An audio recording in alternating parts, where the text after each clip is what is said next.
They got All that. right. It is live. How's it going, everybody? We are back for a third episode of the Midwest Outdoor Experience podcast, and it has been a while for both Austin and I, and we have quite a show today. I think it's going to be a good talk. Today we are talking with our Midwest Outdoor Experience Winter Series winners of the overall points. So these guys fished in all of the tournaments and did well. So they had a high amount of points, and then they won the overall points champion prize at the end. And that is Cole McFarland and Ryan Jordan. So they are actually back-to-back champions. When we started last year, they won that one as well. So we're going to be talking to them today with a lot of focus around tournament strategy and game planning, and kind of pick their brains and see how they work together, and just kind of get into all kinds of good conversation. But a little bit with Austin and I, if you follow us closely, you notice we didn't have a video this week. Austin and I were just busy. If you don't know, we are both linemen. We had some storms come through here in Missouri, and we just were not able to get anything done. And unfortunately, this is second to our first real world jobs. Maybe one day this will be our real world job. We'll be like Johnny Morris at Bass Pro. Maybe we'll be that famous. I'll probably be retired. We'll retire early. That's right. That's the goal. Retire early and just keep doing this. So we apologize for that, but we're back, and we should have some more content for everybody soon. Real quickly before we get the show started, the series is over, so no more winter series until next December. But I want to tell everybody that we have a Midwest Outdoor Experience survey that we are asking. If you fished the tournament, if you didn't fish the tournament, check it out. And there's questions on there for everybody. And we're just looking for opinions, because we really try to make these tournaments and this tournament series for everyone. If you fished it before, let us know what you thought. There's 10 easy questions. You click a link. Austin you can find it on, I don't know, do we link to our website? I don't know if I have not yet. I need to do that. I've been bad about that. We got too busy. I'll try and do that tonight or tomorrow. Yeah, say again. And but you can also find it on our Facebook page. I know it's on there. You click the link, it'll pull you right to it. You can do it from your phone, your tablet, your computer. If you're on Facebook, go to find the post. It should be maybe 2 weeks old now. Click it, and it's 10 easy questions, and it helps us to know what to kind of cater the tournament to next year. So we appreciate any and all feedback. I think we've gotten back like 31 so far. So thank you to those who have filled it out. That's well over double of last year. So that's nice. It's just some good feedback. And let's figure out what we need to do. 100%. But anyway, so without further ado, let's get this show started. Did we get a hold of Ryan and Cole again? Yes, they're back. Okay, so we want to welcome Ryan and Cole. How are you guys doing? Doing good. How are you guys doing? Not too bad. Hopefully. That's good. Yeah. I guess we'll start. Wind burn. Yeah. Little wind burn. Heck, have you guys been fishing in the wind for like the last 2 weeks? Like the last 2 months is what it feels like. Yeah. At least it's a little warmer though right now. At least they're biting. At least they're biting better. Yeah, me too. That makes it fun, because I believe, at least back to the last tournament of the winter series, where we had our record low weights of ever for us. That was terrible. And Ryan, what did they bust out again? Did you guys bust out 12 pounds? Is that what it was? Yeah, I remember it was. Yeah. Yep. And that was day 3 of the Toyota, right? Yeah. Kind of, man. But it's been tough, but it's good to hear that the bite's picking up a little bit. That's definitely encouraging, especially for guys like Austin and I, who are not hammers, but sometimes we are catching shorts. Shorts and drum, but it all counts. Yeah, but you got to think about how much time you get on the water compared to some of the other guys that do well. That's true. We try to remind ourselves that, but our competitive nature is like, why can't we compete? That's the hard part about living here, is you don't have any excuse. You're just SOL on that. Yeah. That takes that out of that pod. Now, when I did work up there for a while, I lived up there for 4 or 5 months. It was great. I was on fish consistently, and he was on them. You could follow him around, and you could really day in and day out make little adjustments and catch fish, whether it was crappie or bass or whatever you were chasing. But yeah, it's a lot harder when let's see, I haven't. Neither of us have fished since March 1st, and prior to that was February 1st. So it's like they're taking a month block, and it's like, oh, this is rough. Because then we'd come in on the tournament day too. We'd have no practice. No practice. We have nothing to go after. So we're like, tournament day is trying to figure out what's going on. And this was a weird year, though, man. I mean, so like last year, I think that it was pretty consistently, if I'm not mistaken. Like we caught them on the same, run of piles pretty well just every tournament, and then it was really just if we tricked, more than 2 or 3 big ones into biting, then we'd catch over 20. But if not, then we would, end up in the mid-teens. What's your guys' opinion on why was this year different, or what was off on this year? Because we think the same thing. Definitely the shad kill. The shad kill. Yeah. Because it should have been lights out after a freeze. I mean, usually, you can go back and look at the Toyota weights from whenever Harlan won it. Mm-hmm. I mean, it was lights out. Right. So you think that pretty much is solely what it? Oh, it was insane. The amount of dead shad that we had. I mean, I remember running back into a pocket in practice for the Toyota, and I mean, it wasn't like there was a couple dead shad. There was like literal mats of dead shad. Wow, it was terrible. I mean, it was just, you got pizza falling out of the sky. It's hard to feed them bologna. Hey, we got pizza right up there. I think I actually stole that one from Andy Newcomb. I like that. That's a very good analogy. Oh, God, Austin, we're throwing bologna. We are. Yeah. I don't know if we're throwing bologna. We're throwing like Braunschweiger or something. Oh, Oh, that's good. That sums it up. Well, for both, I think Austin and I both, I was kind of curious, how did you guys both meet, and how long have you guys been fishing together? Oh, Jesus. It's been a long time. Wow. It's been since I had that Ranger that I wrecked. Yeah. And I don't know how long. Was it 10 years? There has to be a story there. Oh, dude, it was bad. So I used to live on the main channel. Like, whenever you go around the corner from Kaufman, there's like that cove, and then around from there, there's a little main lake pocket. Mm-hmm. So I lived in high school and beginning of college. I lived in one of the houses right there. So I had fishing in a Hana tournament. I was coming back in after day one, and a cruiser coming from Kaufman was cutting it tight, and so I tried to get around him. Mm-hmm. So I didn't have to go through his wake and whatnot. And I stabbed it, and whenever I lifted off of the hot foot, my hot foot stuck. Oh, my hot foot stuck wide open, and I was used to the boat I had prior, and that one, you could, you cut it and you'll spin it on a dime, it was fine. But that Ranger, it wouldn't. So whenever I went and I cut it, and I couldn't pedal out of it, I tried getting to it, and I couldn't get the hot foot to pop back, and so I ended up smoking one of those docks doing like 60. Holy cow! Yeah. Wow. Were you all right from it? Did you just make a way? I had 7 skull fractures, but they sent me home. That's it. They took me to Lake Regional. They shipped me up to MU, and then they sent me back home the next day. Holy smokes! That's a headache. Yeah, that's a headache. It was a good time. That is why I wear my life jacket. That's right. You might want to wear a helmet too. I was gonna say that's actually that's kind of one of my questions. I got it wrote down here somewhere, and this is kind of skipping around. But I've heard rumors that Cole, you like to go fast in your boat. Ryan, how do you hold on? I'll give them the look. The look. You give them like the hey, we might die. Like the look. No, I am not even remotely bad in comparison to him. The scariest ride of my life has been in his boat. I don't care what he says. He's lying. That is a scary ride. We're fishing a Thursday nighter. We're leaving. We leave Kaufman. We take off. We're last boat out, and we're getting ready to round the bend, to go towards the main channel. Mm-hmm. And there's a cruiser that comes around. Every boat in front of us slowed down. We didn't. All I did was I held on to the wings of the seat, and I looked over, and all I saw was his pedal was all the way down, and then we were airborne, and then we were all the way down again, airborne, all the way down. Trim never moved.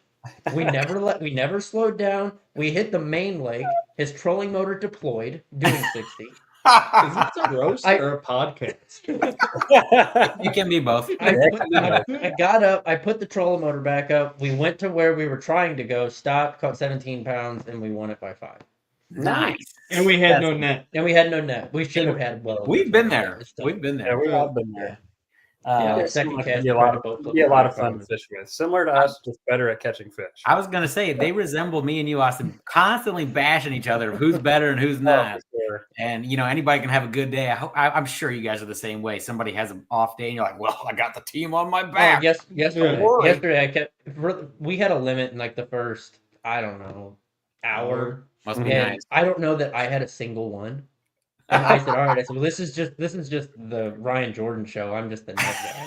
Yeah. And then today it was the total opposite. So I don't know. It's just how it works. It's just like us. We're ribbing each other constantly. Constantly. But that's what makes it fun. Yeah. That's what makes it fun. Like, are you going to catch one, or am I just going to do this all? We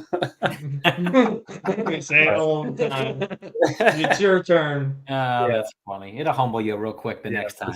For sure. Yes. Yeah.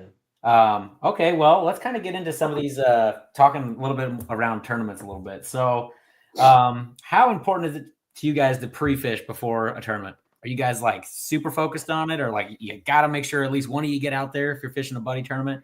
It kind of depends on the time of year, I think. I mean, like, I don't know, like wintertime, I don't know. Sometimes we'll get out, sometimes we don't. I mean, we have got enough history that we just run a lot of history, and a lot of times it'll play out. And if we get bites on some stuff and not others, then it kind of keys us in, hey, look, this stuff might play today rather than this, so let's go and try that. And a lot of times that works. It's a lot different whenever, like right now, where things are moving and progressing very quickly. I mean, it seems like just, a month, it was like a month ago, I was catching fish out in 30-foot of water, and now we're catching fish in 5-foot of water. So it's a big change as far as the fish have made, but wintertime, we don't have to. Summertime, we don't have to, but the fall and spring, definitely. It's pretty important to try to get out. Try to get out at least one day just to see what's moved, what's changed. Right. Try and get an idea of something. I think that like the AIA last year was the second one. Heck, even the first one. The first one, he went out for like 3 hours. I was in Kentucky. He found just a run in that 3 hours, and we ran it for 2 days and weighed in 46 pounds over 2 days off of just that swim. Great. And then the second AIA, I had 2 hours. I had 2 hours on the water. I saw what I wanted to see, and we went and ran it, and we ended up winning it. Gotcha. You say that when you're pre-fishing, if you're seeing what you want to see, will you even cast at those fish a lot of the time, or will you just kind of back off and a lot of times we just go looking. Just go looking. Sometimes I'll throw over a pile and just burn it through it and see what comes out. See how they react. Yeah. So that's going to be something I talked about is obviously brush is a big thing at Lake the Ozarks, but then kind of prior to all of the electronics or live scope, I should say, really, I feel like rock changes and, your channel banks, all your kind of like stuff that you'd always taught over years and years, kind of your normal stuff. Do you guys focus on a lot of that still, or do you look at the banks much, or are you mostly looking for brush that are close to the areas that you think, as in spring, where fish may kind of pull up a little bit shallower, or maybe heading to, you're kind of looking for brush around those areas, or what are you guys trying to kind of key in on as a whole usually? We did both of those today, actually. I mean, we fished a lot offshore, and we threw a lot at transitions and banks. What I think a lot of people would be surprised about, especially, and now most people have all seen it, with the scope, but now you go to some of these channel banks that, you've been fishing for years, you put a scope down on it, and you're like, oh, there's 20 brush piles in this 100-yard stretch. No wonder I caught them here. And it's, it's stuff that, old timers, they put them there and, they milked them for years. And that was the whole reason that they really held there. Sure. Gotcha. Interesting. We talked about that last Bluetooth disconnect. We talked about that last podcast with Jack Uxa, talking a little bit about, he thought it was an interesting question, that now that so many more people have live scope, back in the day when people were just throwing over brush piles, you get a bite, you're like, oh, I'll go back. And how many people were just throwing and, maybe they were 10 feet too high over the brush pile or stuff. And now people can actually watch their baits, work it down there. And we had a discussion of how that might be a factor of why it's a little bit harder to get a bite sometimes. Man, I'll tell you what. So something it was like the first real day that I had with a scope and a Bama rig. I watched a fish come out of 20 foot of water to eat my rig in 5. Wow. And it seems like that has just completely gone away. I don't know what it is. I don't know what's changed, but for whatever reason, to get them to move that far of a distance to eat has posed quite a challenge. I mean, now it seems like if you don't put it on their nose, you're just not going to get bit. Yeah. That's an interesting observation because I know Austin and I personally both have seen the same. Like whenever we fished, we did a lot of fishing on Table Rock when we first started really throwing the A rig, and that was I shouldn't say way, but pre-live scope. And it was just one of those things where, man, you could have just a heck of a day catching fish. Not always would you catch a big one or whatever, but you were just catching fish after fish after fish. And it didn't seem like it took too long. And Table Rock kind of started doing the Ozark dive is what we're kind of calling it from this year compared to what it has been, I don't know, even back in 21 and 22. Yeah, so that was tough. I mean, Table Rock's, to be completely honest, I think Table Rock's one of the healthiest, as far as weights wise. I mean, it's up there. That place consistently puts out, 22 plus to win. I mean, heck, I think they just had something down there. It was like 19 to get a check or 18 to get a check. Yeah, it was very high. That's very healthy. And it's held up. It's held up to it over the years. I mean, I kind of expected it to finally die off, but I mean, now you got guys out, scoping in the middle of the main channel, and they're still out there catching 20. Yeah, I think it's just like live scope and stuff has probably changed a little bit of the style, but I think that's also a testament of just fishing pressure in general, throwing kind of the same bait. Because even before electronics, the A rig when the A rig first came here, it was really good. And then over time, it's just gotten a little bit harder to catch same amount of fish or the quality of fish on it. And then when live scope came out, it just made it a touch harder because, like you're saying, I think people are getting your baits right above the structure or right in front of that fish. And then now they're kind of like, they might look at it, but they don't commit to it. So baloney. Baloney.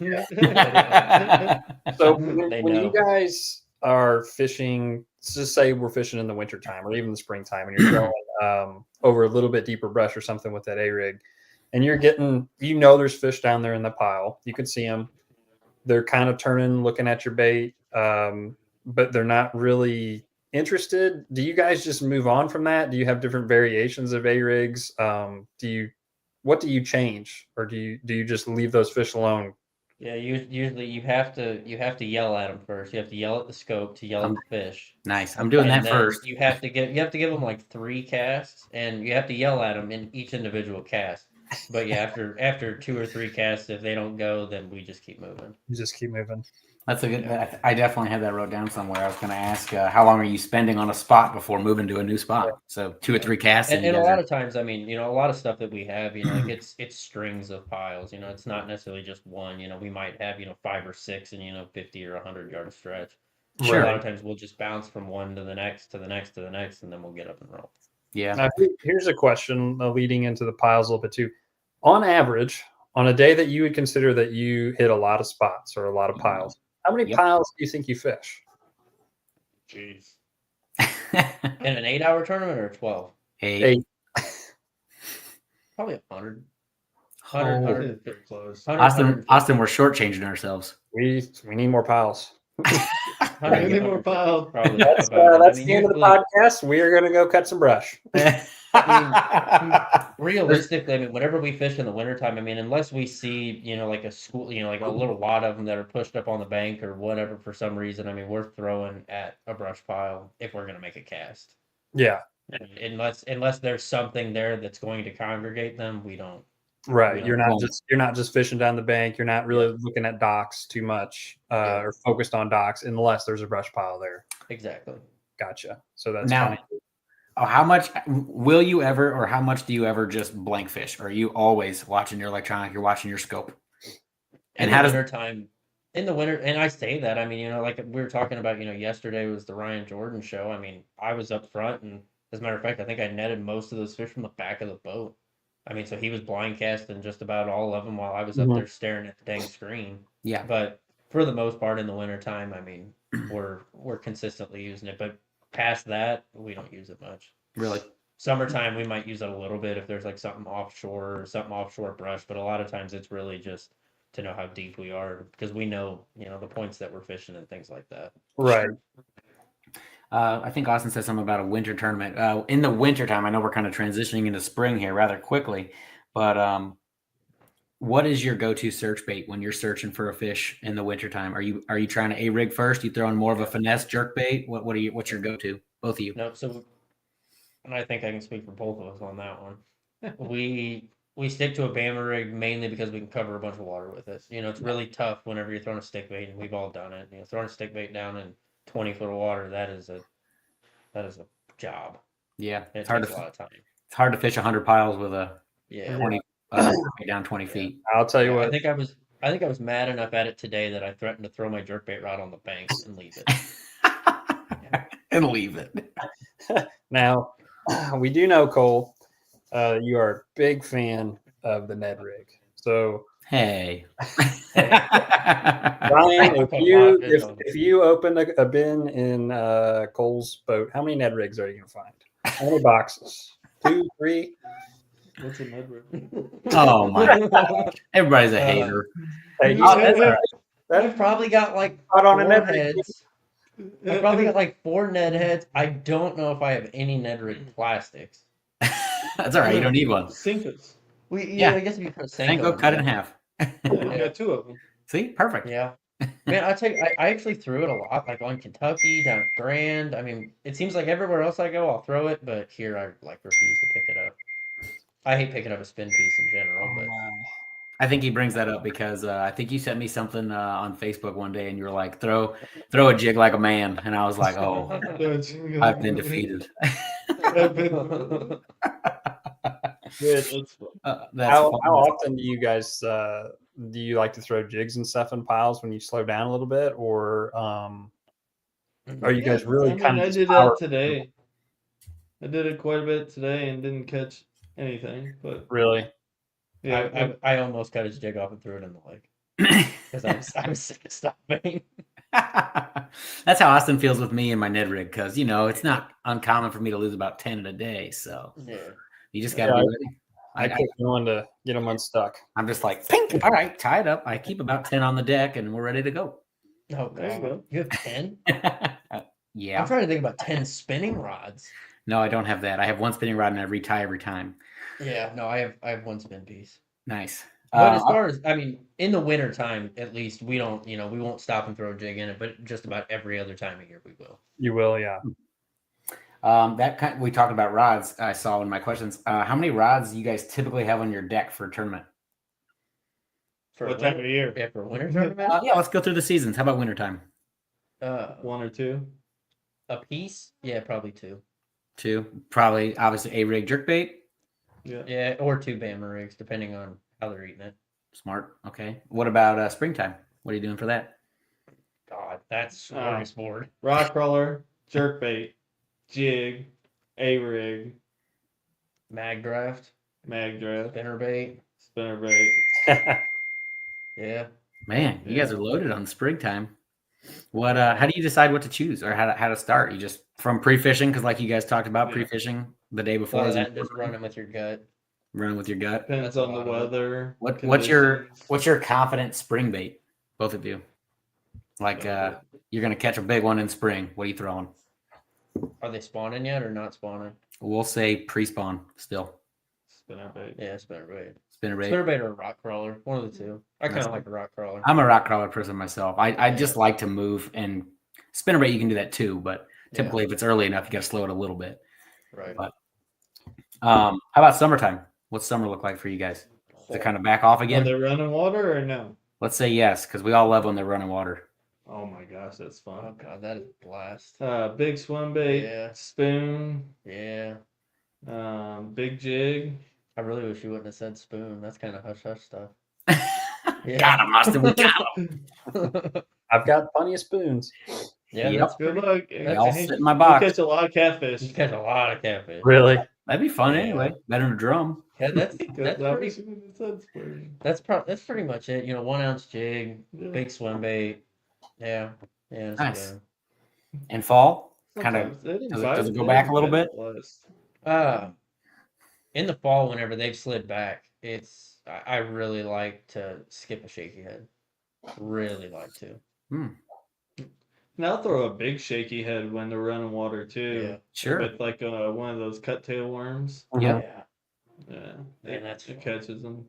Shaky head's definitely one of my confidence baits. Right, probably right below the Ned rig. We'll talk about that on another podcast.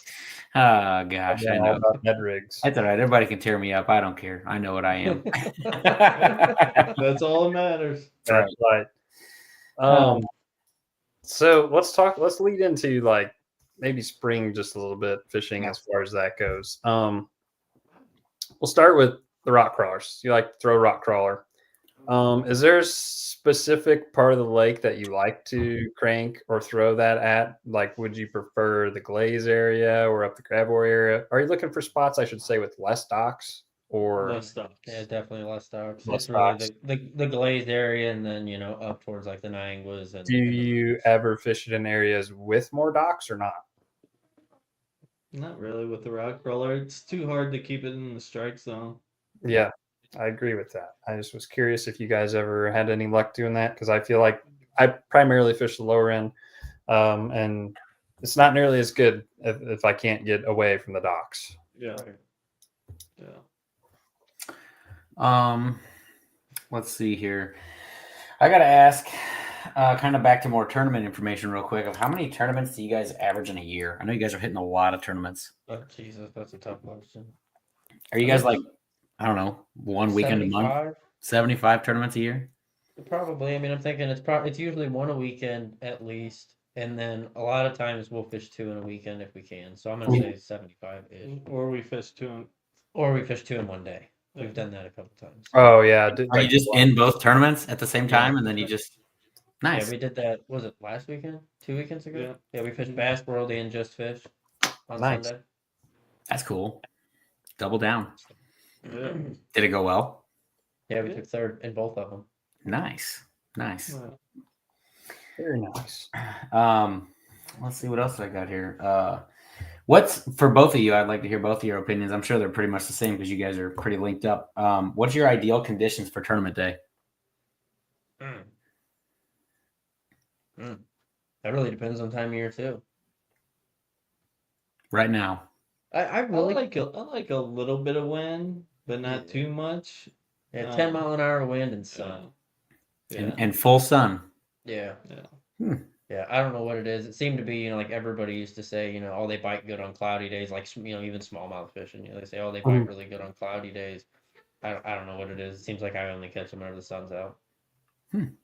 That's interesting. I know Austin and I've talked a little bit about conditions. I feel like we talk about, like you said, kind of just a regular wind, nothing too crazy. Yeah. But that's to say, we've had some good luck in the past of like when you get some massive winds and you fish like some bluff walls, like in the summertime or something, that can be a lot of fun. Yeah, today was massive. That was bad. Insane. I thought the boat was gonna sink. Yeah. I thought I was gonna go in the lake. It was nuts. I thought he was gonna have to stand on my feet so I wouldn't blow away. It was really bad. It was really bad. He said. Oh, that's great. So I know we were just talking about, I just found a question that I looked over. And this was a big conversation for our winter series this year. So sorry, I'm kind of backtracking a little bit. But it seemed like this year, a lot of fish obviously followed the A-rig.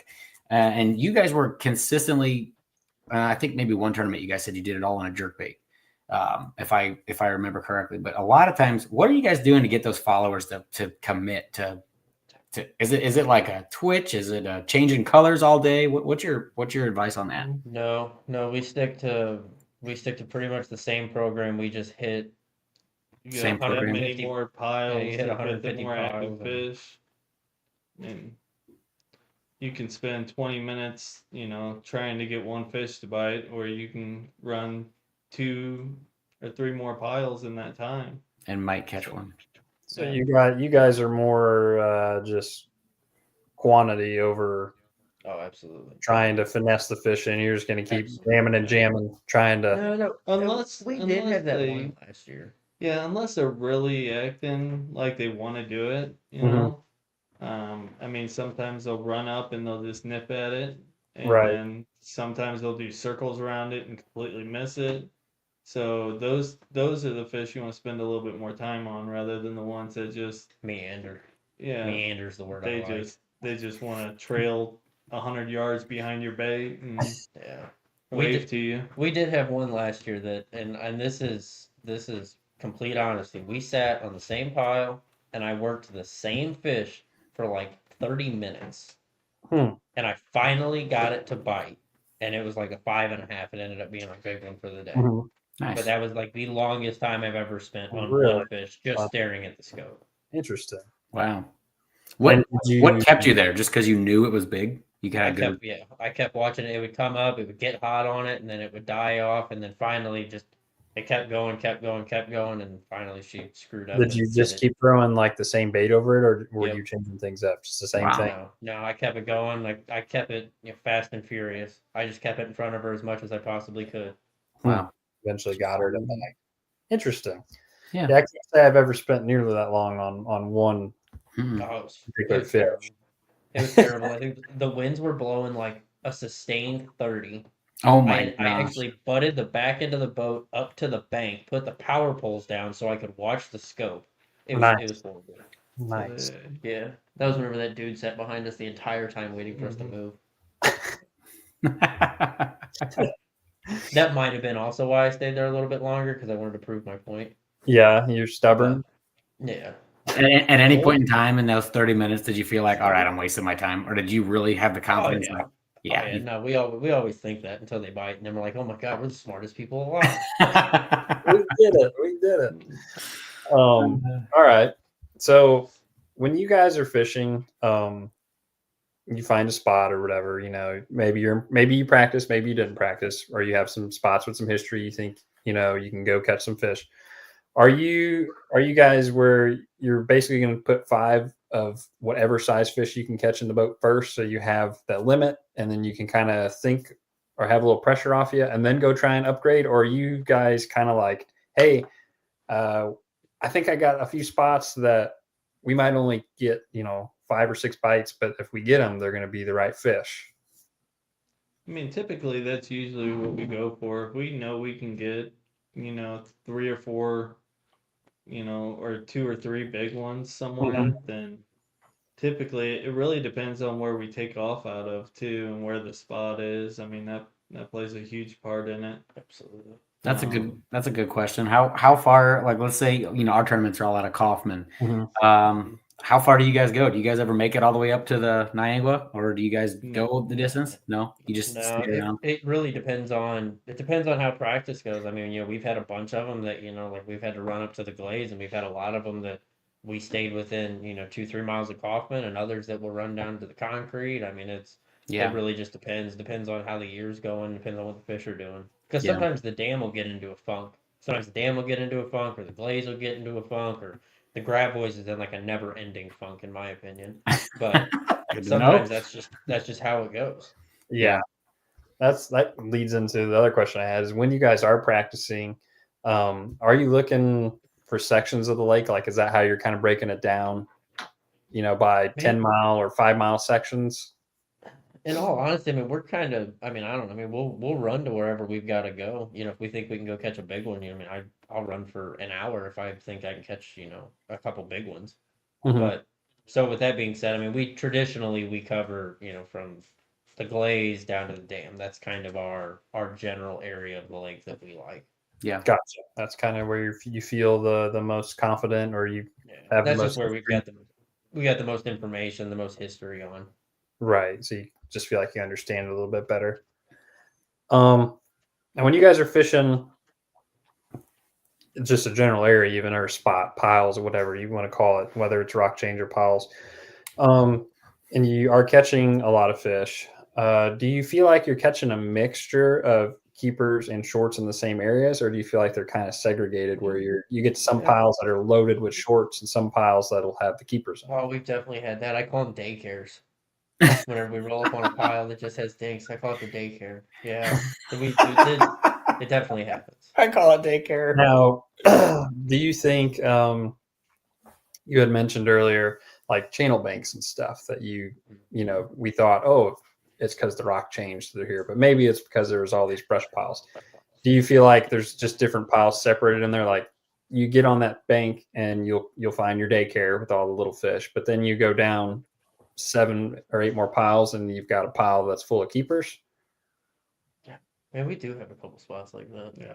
We've definitely got a couple spots. And I don't really know what it is, and it seems like it's always cyclical. I mean, it'll be this year it'll be, dinks in this one, big ones in this one. Like, last year we were talking about it. We've got a pile or set of piles that we caught like in just your tournaments. I mean, we probably caught, I don't know, 4 or 5 fish over 5 pounds out of. And this Really? year I don't think we ever caught a fish out of it. Wow. And why No do you idea why. think you don't have any reasoning why? That's just the way that this lake seems to go. It just seems Yeah. like they're here one year, gone the next, and then they'll show back up in, a couple of years. You got to remember it and go back and try it. Right. And when you guys are looking for piles, you're looking for spots. Are you keying in on like shad and stuff? Are you idling through creeks and looking for shad and saying, okay, there's a bunch of shad about halfway back in this cove or creek. Now I'm going to branch off and look for the piles that are about this distance back? Or No, not necessarily. I mean, I think a lot of the fish that we target, I think a lot of them are residents. I Mhm. don't think that, I think that there's just a group of fish, and so therefore, whenever you try to beat on them, day in, day out, it gets kind of tough on them. But we did have one brief moment this year that we caught them freaking chasing shad. That was like Yeah, that was cool. yeah, that was like the dumbest thing I feel like I've ever done, but it It was worked. fun. It was fun. But we consistently caught 1 or 2 big ones chasing shad every day. Really, just Yeah. out in the open, just looking for Yeah, roaming heck, shad. sometimes they were over 40 feet of water. I Really, have no idea why. I've never caught them like that before here, but for some reason it just happened to work. I've never caught anything big doing that. I've caught some small keepers and tons of shorts, mostly on a jerkbait doing that in my cove. Yeah. It seems like it's always in my cove. Yeah, But they are. Yeah, lighthouse has always got shad. Always. yeah, lots of crappie. Hey, we're neighbors. We're neighbors. Yeah. Yeah. Yeah, because that's why we always see him. We always see him at Falcon, or at least I do. Yeah. Oh, I didn't know you were up that way. I Well, we'll live, just like Spinnaker Point condos. yeah. That little that little road right there that leads to them. So Oh, okay. I didn't know that. Yeah, we're neighbors. yeah, neighbors. Awesome. Look We're at on that. to him, Austin. We're on to them. Yeah. They're done. We're Is air your tagging boat- that boat. Yeah, your boat's not on a lift, is it? That makes. I had a question that I missed earlier. How do you guys decide what boat you're fishing out of? Is it just spontaneous? You guys got dual setup, so it doesn't matter. Whose boat are you mostly fishing out of? I basically just use mine for practice, and we run his. He's qualified for all the incentives, so Nice. Oh, Gotcha. that's smart. and he doesn't feel safe driving with me. So Not even remotely safe. Not even remotely. Not even remotely. Does your insurance It's allow a not that. passenger, Ryan? What? Does your insurance allow a passenger in the boat, or Oh yeah, It should. yeah. He'll be having the general if they find out. And we should scrub the audio so his insurance company doesn't hear? That's hilarious. So you guys were talking brush piles. Whenever let's say you said sometimes you find daycare, sometimes you find your big keepers. You find those big keepers. Will you ever, if you do well, like early enough in a day, will you ever, give it a couple hours and hit that same pile again? And if you do you ever do well doing that? Or do you want we'll cycle back through winter stuff. Winter stuff we'll definitely cycle back through, especially if they're going. And we've had some times that it's worked out. Frankly, though, most of the time it seems like we just waste time going back through it. Gotcha. I know Austin and I have definitely had that conversation where it's like, if we can just figure out where we're catching a couple of our keepers, and then we give it a couple hours and come back. And I feel like, I don't know, I can't say we've caught more keepers every time, but we've caught more fish every time. Well, you usually catch fish if they're active. You circle back around and catch more. Yeah. We did have one. We had one. It was that FX championship years ago. We rolled up on one pile. We had nothing. It was like 11 o'clock whenever we pulled up on it. We caught like 18 pounds out of it. Went down the bank further, circled back. You threw that really weird looking bama rig. Remember, it was like a freaking electric chicken looking shad. It was some weird Electric looking chicken. Some weird. Yeah, it's a crappie bait. It was some weird looking bama rig, and he threw back in it and caught another like 4.5. I don't know what we had like 19. Yeah. And caught a 6-pounder somewhere, and we won it. But yeah. So that was like the one time I can think of. How often do you guys not catch a limit? That's the question. Ooh, that's a good question. Well, I don't remember the last time we did. what? Catch one. What do you mean? That's whole winter. Joe Bass. Yeah, Joe Bass sucks. So did Bass World. That was stick bait though. We're not stick bait guys. Doesn't count. No, Got it it. doesn't count. Taking my notes. doesn't Not stick bait, not Ned rig. Check. No, this winter was brutal Yeah, it on was. us. So It was we really we are tough. not. Yeah, like that was probably the worst winter I've ever Bluetooth seen. disconnected. Bluetooth connected. Do you guys fish a lot of summer stuff, or do you after spring do you shut down? I fish a lot of summer stuff. He tends to focus more on work. Sure, Family. Yeah, it's your My busy kids season. got sports and sure. stuff like that. So I still try to fish 7 days a week throughout the summer. Do you? Wow. Oh yeah, Um, that's fun. That's some fun stuff. yeah. What's I guess dealing with boat traffic, especially in the summertime. I guess Monday through Friday is like your probably your favorite. And then do you still try to fish the weekend too? I guess going for 7 days. No, Yeah. absolutely. it's It don't almost bother the you? same Yeah, nowadays. it's really not any better Monday through Friday as it is Saturday and Sunday anymore. Really? But I'll try to jump in. Like Nick Alt used to run a Tuesday nighter out of Shawnee Bend. I really never liked the Wednesday nighters just because it seems like everybody just stays in the glaze. But and then I always fished the Thursday nighters out of Kaufman. So we would try to fish the weekday tournaments, and then there'd be nighters over the weekend, and we'd fish as many of them as we can. Gotcha. Okay, here's an interesting question. Let's say on the off day, or if you're fishing Joe Bass and you don't catch your, and you're having a hard time to fill your limit, and you got to try to catch one spot. You're like, okay, we got to get a fifth fish. What the heck? What are you going to throw, and where are you going to catch it? In the wintertime? Sure. A spot, or is this a fish? Just a fish. It doesn't have to be. Yeah, it could be. Yeah. If you're Austin and I, you play the game of the shorter fish would be easier to catch. So Yeah, no, and that is true. I don't. That's a really- tough one because it really depends on. What piles we got them going out of? It depends on the year for me because like I had that one bank. I had a bank that I don't know what happened to it, but it just got overran with spotted bass. Yeah. Really? And so if I needed a limit, like for instance, I fished the Heartland Solo last Sunday, and I left my primary area with 3 for like I don't remember like 9 pounds or something, and so I left and ran back down to the dam, and I pulled up on this bank and caught my 2 spotted bass and pulled one of them. Yeah. Or like tomato duck, but not so much anymore. No, tomato. We not in the used to winter. be able to. We used to be able to go that duck. Yeah, You could catch them on never did. no. I never did. That's a I like crappy habit. everyone has like codes names. for Yeah. names and stuff, and nobody Yeah. knows what the heck you're talking about except for the other person. Like Nathan and I definitely have spots like that. Uh-huh. Yeah. Yeah. My old creek number 2. Yeah. My old creek. Mike Scott's cousin's creek. Yeah, Mike Scott's we still don't know what it's called to this day. That's just Yeah. how we remember You it. just know where you're going. That's what Yeah, matters. Deadwater Cove. Austin always used to joke that I have a superpower. He used to call me elephant brain because I don't know what it is, but my brain can just pick like, hey, you remember that spot like 6 years ago when you were throwing this and you caught that? You're like, oh God, I think I do remember that. Yeah, I don't know what it is, but that stuff that's how sticks. I am. Yeah. That's how I am. Whenever, and I mean, I there's very few times, but there has been times that I'll send like memories to him, and I'll be like, hey, do you remember where we caught him? And then if he says where we caught one of them, I'll remember where we caught the rest. Nice. But Yeah, sometimes it's just just figuring out that first one. Get it going. Yeah, for sure. How do you think live scope has changed your guys' style of fishing? Oh, I mean, it's changed everything. Insane. It's changed everything. I mean, it takes everybody from being a standard, just bank beater or one cat or 2 casts off the bank beater to now it's a whole new world. Now we can see what's out on these flats. We can pick them apart rather than spend 4 hours trying to fish a 200-yard section and really try to dissect it. Mhm. Now we can make quick work of it. So it's definitely changed. It's changed a lot.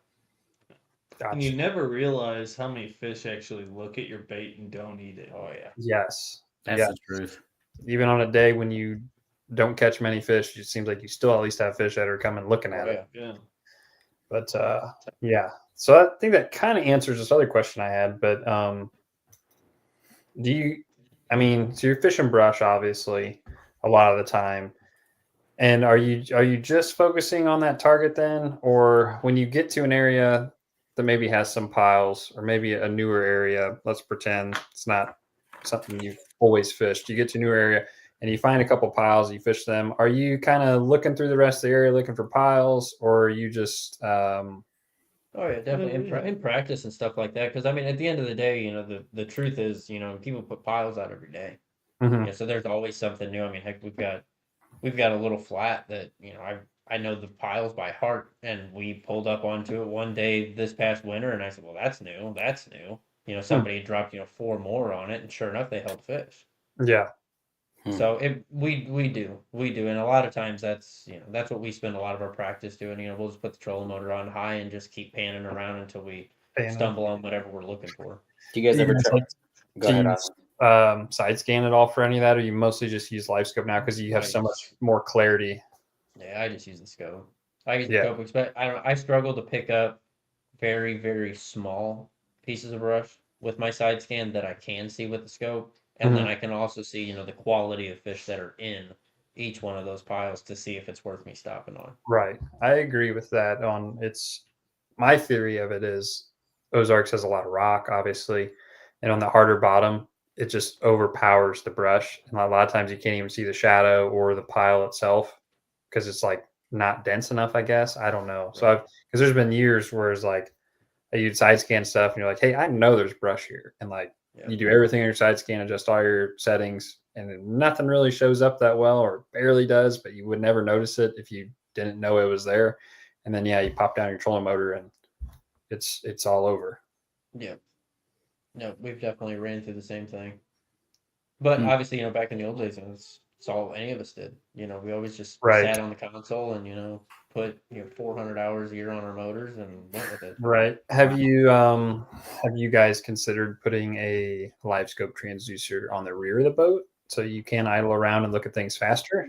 Not to idle around on. We thought about putting together a portable scope so that way he would stop looking at the same scope I'm looking at. Yeah. But there's a communication error. I understand. Where's my scope? Where's my rig? Yeah, where's my rig? Wait a minute. It's one of these buttons. Where's my rig? Backloading me. I am so glad I had that preset. Finally used it. Yes. Yeah. I feel your pain, Ryan. He backloads me all the time. It's okay though. I still carry the team on the back. Oh my God! Here we go.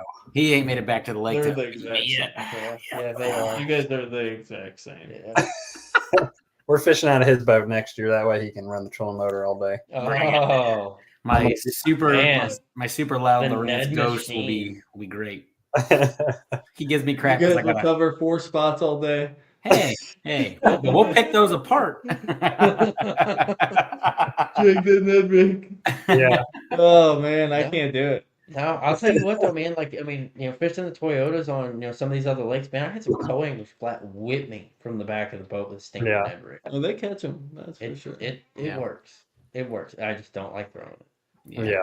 I really only throw it when I just feel defeated, like, because I love to move. I love to cover water. Yeah. Sometimes I'm always questioning myself, like, gosh, should I stay a little longer? But even just listening to you guys tonight just make me feel like, 2 or 3 casts at a pile, and if they're not hitting it, move on. So that helps with my confidence. A lot of times it's just your rotation. I mean, that's truthfully what it all boils down to. You know, timing is everything. So I mean, you know, like for instance, today, you know, where I believe that the tournament won was the 3rd stop on my rotation, and I think it was their 1st. Gotcha. As we were pulling in, they were leaving, and we looked at each other and we were like, "Well, shoot." So, did you catch a fish? We put the trolling motor down, we could tell that, you know, the fish were funky. You could tell they had been, you know, fished for. You could tell they had a beam on them for a while. So dang it, it was just is what it is. Yeah. Wow. But timing means everything. For sure. I'm kind of wrapping through my questions pretty good. Austin, has anybody asked anything in the chat, or is everybody watching basketball tonight? No, I think most people are watching basketball tonight. I don't blame them. But it'll get good traction after. It will. Too. But let's talk about. Okay, I don't want to get too specific because I'm sure you guys have tournaments and stuff coming up and whatever. So I don't expect you to be like, this is exactly what I'm doing. But looking ahead as we go here, what areas are you looking for fish to be in, or piles, or what what's your kind of your main focus? Are you looking at? That's hard. I think they're gonna start getting shallow. I mean, we've got water, ticking 50 down at the dam. So I mean, I think that we're probably 3 weeks off maybe from a spawn, 3 to 4.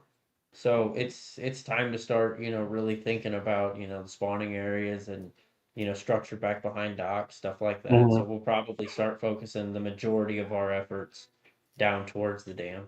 Yeah. Kind of Gotcha. looking for the spawn to go. I mean, as far as like areas, I mean, we caught a 5-pounder yesterday on the main lake. Yeah. And a 5-pounder today, pretty close to the main lake. Yeah. Nice. Catching, but I mean, have we caught big ones in the back at all? I haven't up in the glaze. I have down low. Down low, I've caught them. Down on the lower end, I've caught them. Yeah. Getting back. So I mean, it really just depends. If we went back today and we caught them in the back, so it's like they're moving so fast. So fast. So that's they can be kind of another topic I could talk about or bring up is what's your thoughts on the progression, the movement of fish? Like you had talked earlier, you think a lot of those fish that you catch or target in the brush piles are resident fish. Do you think, or do you guys really believe that there's a large migration of fish moving from a little bit deeper water up into the shallower areas? Or do you think it's mostly fish, as long as they have what they need in that general area, they're just going from the little bit deeper brush pile and they're going to slide up towards the bank into the spawn type pocket? I think that they move, and the only reason is because there's coves that I fish hard that I just do not catch a solid fish out of to save my life, and then as soon as they start running water in the post spawn, they all magically turn into giants. I mean, that's where, I mean, you look at any of these running water tournaments, I mean, 20s, you can, it's nothing to sneeze at, but a lot of times it's, not winning. Right, for sure. Wow.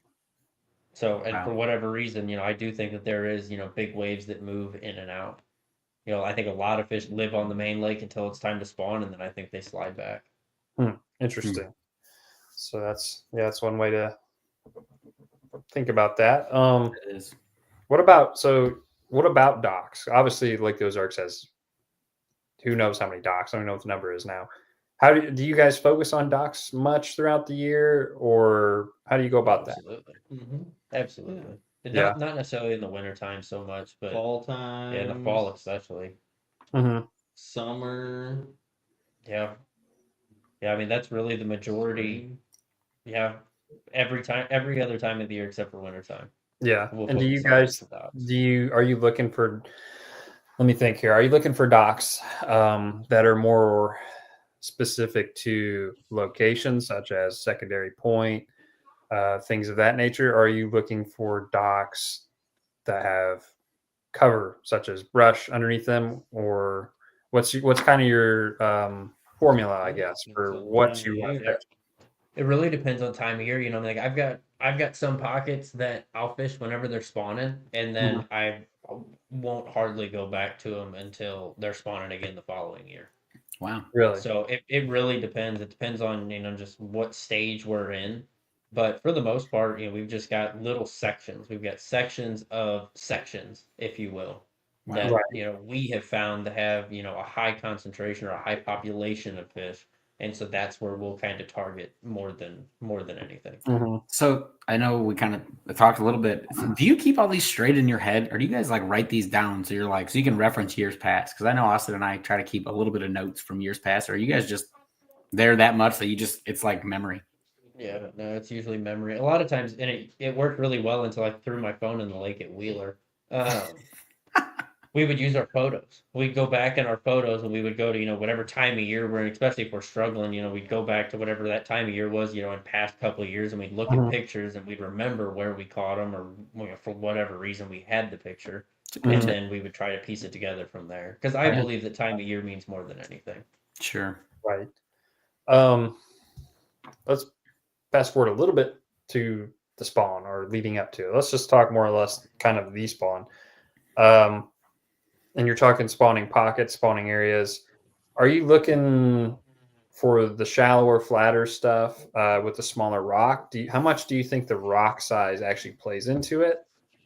And that's a tough one. So I've got like 4 areas that whenever they're ready to spawn, it's the first place I can find them spawning. And it ranges from like 30-degree banks all the way to like, flat as all get out banks. And frankly it's got different rock on each of them. I like to think that it's a little bit smaller rock, but I mean heck, I've caught big ones, freaking bundled up in the middle of boulders. Right. Yeah. That's kind of my opinion. I feel like for years I was always taught this, you look for pea gravel, all this really small rock and stuff. But then I think over time, just fishing in other parts of the country, watching fish spawn and then coming here or back here and looking at it, it doesn't seem that it's necessarily the case. And also I feel like Ozarks is notorious for having a different style of rock up on the bank, especially when the water's down low, than what it really is, 10 or 15 feet out away from the bank. Absolutely. And I mean, like, as far as, like rock goes, like if you go down to Table Rock, I mean, like I've seen them spawn on top of like the dead man's, like the underwater, right. pilings. Really? And I've seen them spawn on just some really wonky stuff. Yeah. Interesting. Yeah. Wow. Well, we are getting a little bit closer to the end here. Austin, you got anything else you got for these guys? I've got a great question for them. Yeah, if you guys have to give Lake the Ozarks a grade for bass fishing right now, what would you give it? A grade? Yeah, grade. A being the worst. Right now, I'd give it a C. Really? Really? It's a harsh grade. No curve. Coming off of a time that was an F. I would give it a B. I'd give it a B. I'd give it. I'd definitely give it a B. So I'd give it a B. I mean, it took 38 pounds over 2 days to win Bass World. We took 4th with 34 pounds over 2 days. That's a B. And then you get whenever they're running water, that's an A. I don't know. Ryan thinks it's a little less. Ryan, what's your thought? I mean, it's still really tough to get those fish. We caught 3 limits yesterday. How many limits did we catch today? We had 2 fish at 1 o'clock. We had 2 fish at 1 o'clock. We aren't talking about today. Today was a rough one. We won't remind anybody how many limits Austin and I caught this series. Yeah, if you're keeping track, it's a lot. So do you guys think over the last, let's break it down to the last 5 years. Do you think fishing has gotten tougher at Lake the Ozarks to catch quality fish? Man, in all honesty, I really don't think it is. I think that we're kind of spoiled because I feel like we had, everybody always said like, oh, they're having their year. I feel like we had our year last year, and I, like Justin Lucamar, I mean, the kid's an absolute hammer. I went to college with him. He's always been a hammer, but he's having his year this year. I mean, so he's consistently put together, 20 plus, in a big string of, he's on them. Right. And it'll consistently change, and everybody will think, the lake's getting worse. It's not that. It's really just, you're missing something that somebody else has picked up. Yeah. So I don't think the lake's fishing any worse. At the end of the day, it still takes 20 pounds to do it. More times than not. Yeah. Gotcha.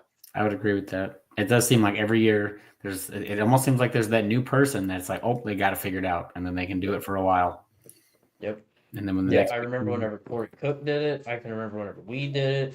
Andy Newcomb does it every year. I don't know how in the heck he does it, but Justin Lucamar, he's had his year, I think, and I think that and hopefully he can continue it. But if not, then it'll be somebody new next year.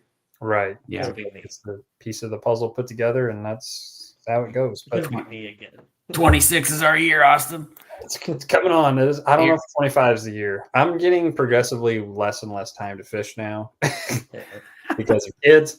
So I'm probably going to be just on like a downhill slope. I'll hold him up. Don't worry, guys. I'll make sure he's there. I'll drag him through. I'll let him go down. One of these days. Throw him on your back and get the hiking, right? I mean, I'm used to it from last tournament. I got the whole dang team on my back. It's kind of just average day here. You know what? Whenever they cut checks equal to both parties. That's right. It doesn't matter who caught them, where you caught them, the money cash is the same. Yeah. So I'm pretty sure you guys both, I don't know if you both did, or at least one of you guys did.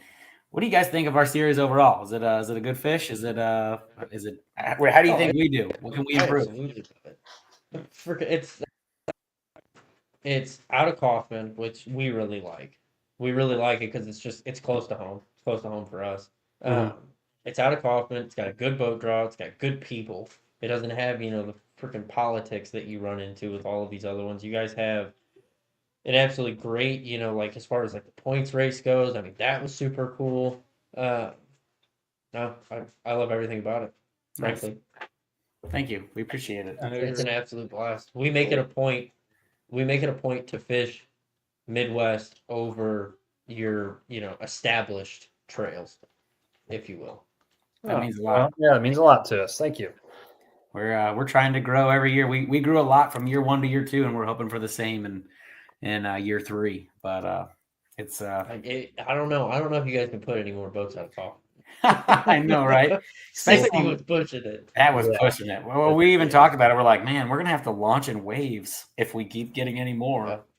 So the only other thing you could do, man, if Bass and Bob did it, I really liked it, was take off anywhere. Take off anywhere is pretty freaking cool. Yeah.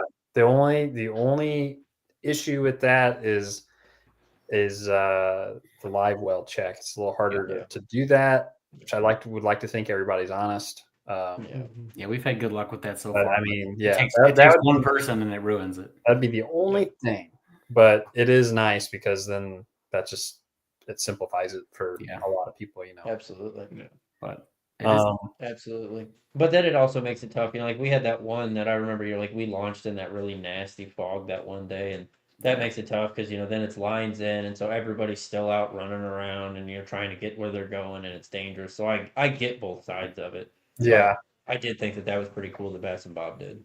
Yeah, I mean that's an option. That's definitely an option. Yeah, definitely. We'll definitely take it to note because again, these surveys that Austin and I talked about at the beginning, we're reading them all and we love all the input. And when we started the series, obviously Austin and I are no pros by any means. We'll be the first to tell you that, but we started this series for just anybody who likes to come out and fish. And obviously you get some good ones that are out there, but getting beat and learning from those kind of people are the best way to learn. So you'll just get better year after year. So, I do agree. Yep. Any last thoughts, Austin? I think we've about run this one to the end here. Yeah. I mean, do you guys have any shameless plugs you want to give out? Anything you want to information wise or shout out to anything, or are you guys good? I know Cole's a fun follow because he likes to tear his props up.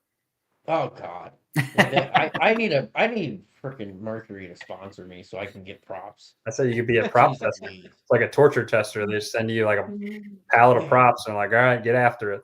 It was bad because I had never thrown a blade on my own boat, and I mean I've got as far as even just running Mercuries, I've got thousands of hours back behind them.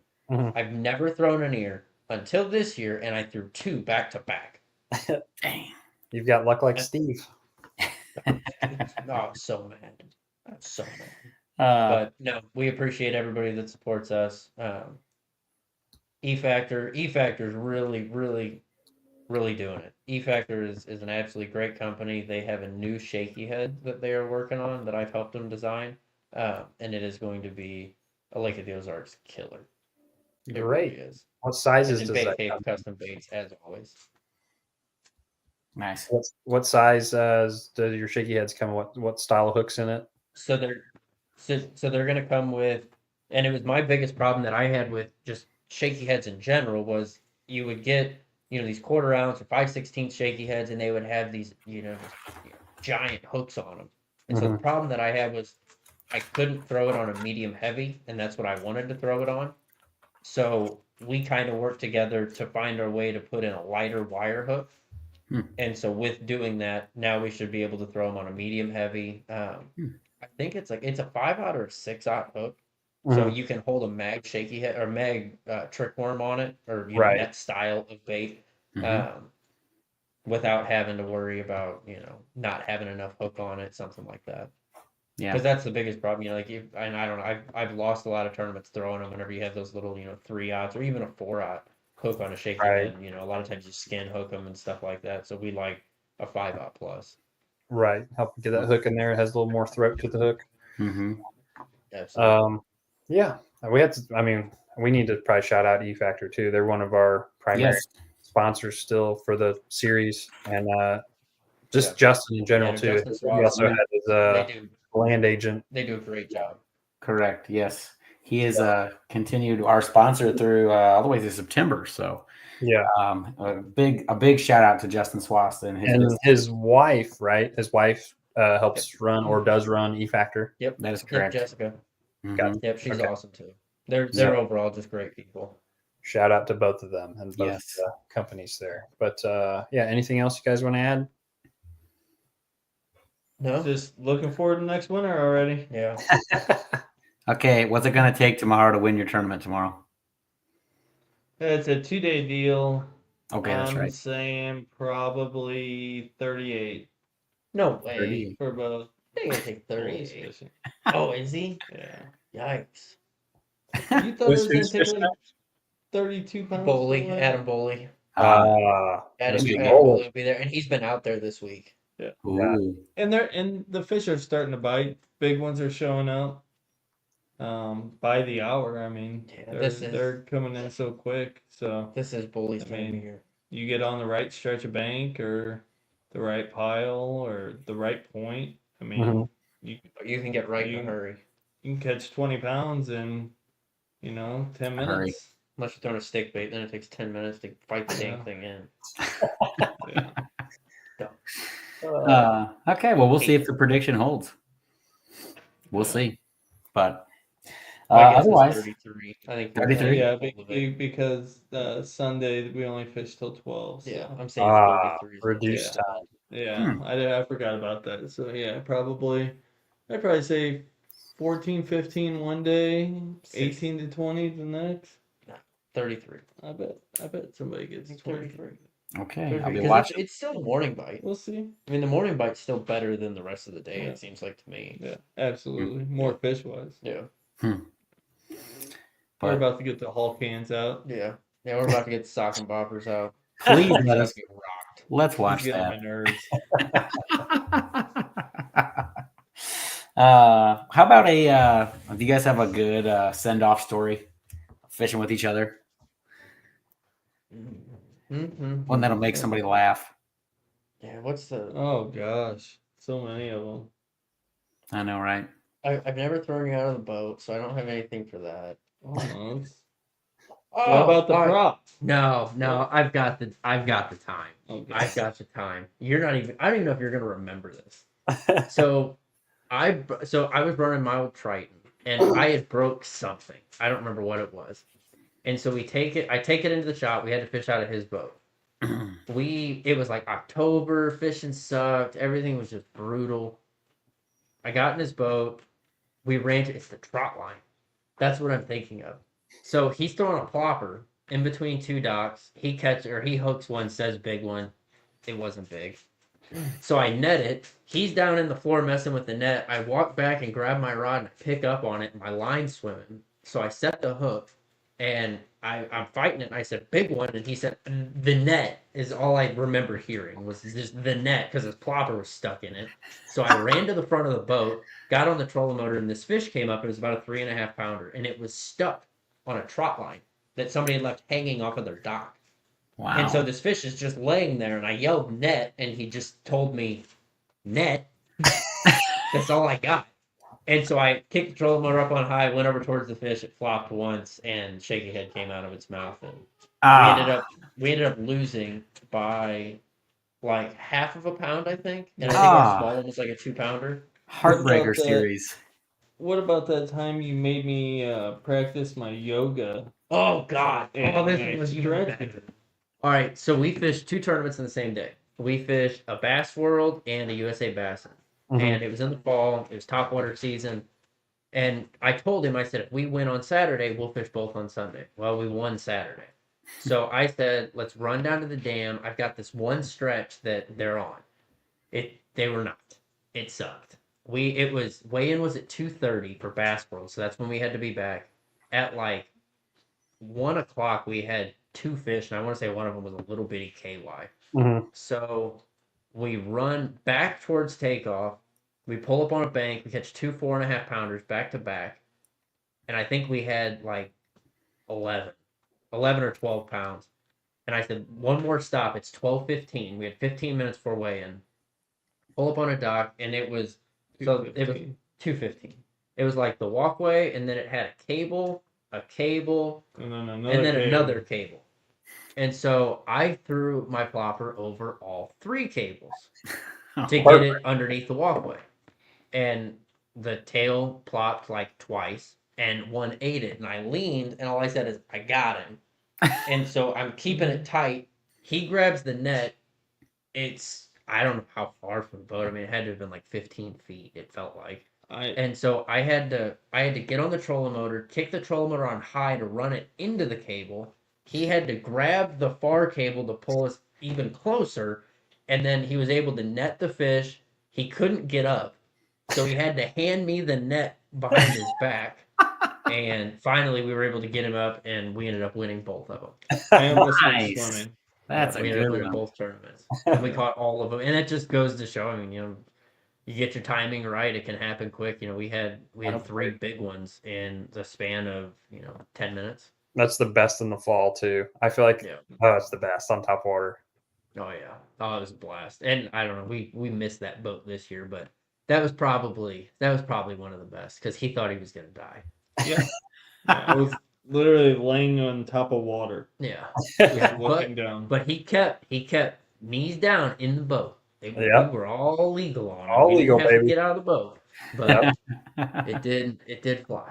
Heck yeah, that's a good hero story to go out on. Yeah. Well, we just want to thank you guys for taking the time to come and talk with us because we appreciate it.